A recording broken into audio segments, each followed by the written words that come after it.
prized delicacy of the sea. The infamous Ebirah, the sea monster. This giant crustacean feared by sailors and beast hunters alike has become the ultimate catch for the adventurous gourmet. The meat of the Ebirah, it's said, has a unique flavor and texture that is simply divine.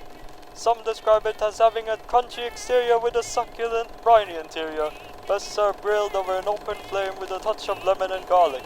But beware, for catching and preparing this giant creature is no easy feat, and once caught, one must be careful not to become the main course for Ebirah.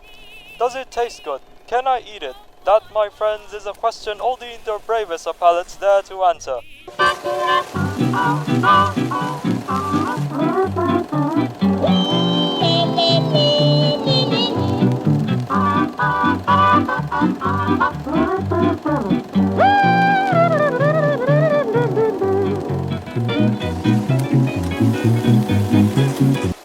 Ebirah is a giant crustacean monster from the Godzilla franchise. He first appeared in the 1966 film Ebirah: Horror of the Deep as the primary antagonist. In the film, he patrolled the waters around Lecce Island and destroyed any boats that tried to enter or leave, except for the ships belonging to the evil Red Bamboo Group. Ebirah eventually clashed with Godzilla and was defeated in 2 battles. Ebirah also appeared in later Godzilla films, including Godzilla Final Wars, where he was controlled by the Zillions. Ebirah's name comes from the Japanese word for crustacean, such as lobster or shrimp. The filmmakers behind Ebirah's debut film wanted to make a monster that was intimidating and creepy, rather than just another bipedal humanoid monster. Ebirah was originally intended to battle King Kong in a different film, but the idea was scrapped and Godzilla was added instead. The special effects team emphasized features like the strength of Ebirah's claws and the eeriness of his mouth movements to make him a memorable and a frightening monster. Today we're talking about the question that's on everyone's mind. Can humans eat kaiju meat? Specifically, the giant lobster like Ebirah from the Godzilla franchise. It's understandable why we're curious. I mean, who doesn't love lobster? And with all that meat on Ebirah, the possibilities for delicious dishes are endless.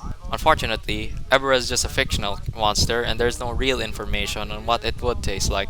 But if it were real, it would likely have a strong seafood flavor, like lobster or crayfish. Chefs would create dishes like stews, soups, bisques, or other fancy dishes like sushi or seafood risotto. However, the meat would need heavy seasoning to counteract any potential off flavors from its irradiation. Now let's get to the real question. Can we actually eat kaiju meat? If it's contaminated with radiation, it would be dangerous and should be avoided.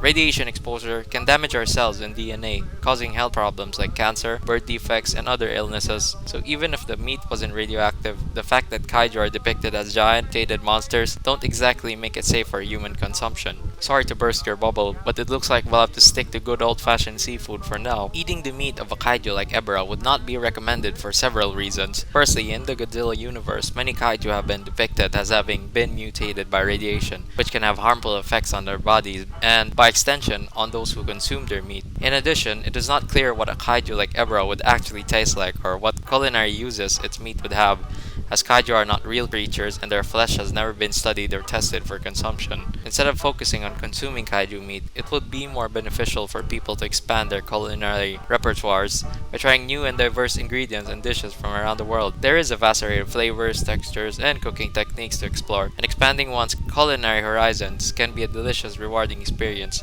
By embracing diversity in cuisine, people can not only discover new and exciting flavors, but also learn about different cultures and traditions. In conclusion, Ebirah may not be the ideal creature for a gourmet meal, but the idea of consuming kaiju meat is still a fascinating topic. Want to see what would happen and how would Godzilla grow bigger? Click this video now, find out, and I'll see you in the next one.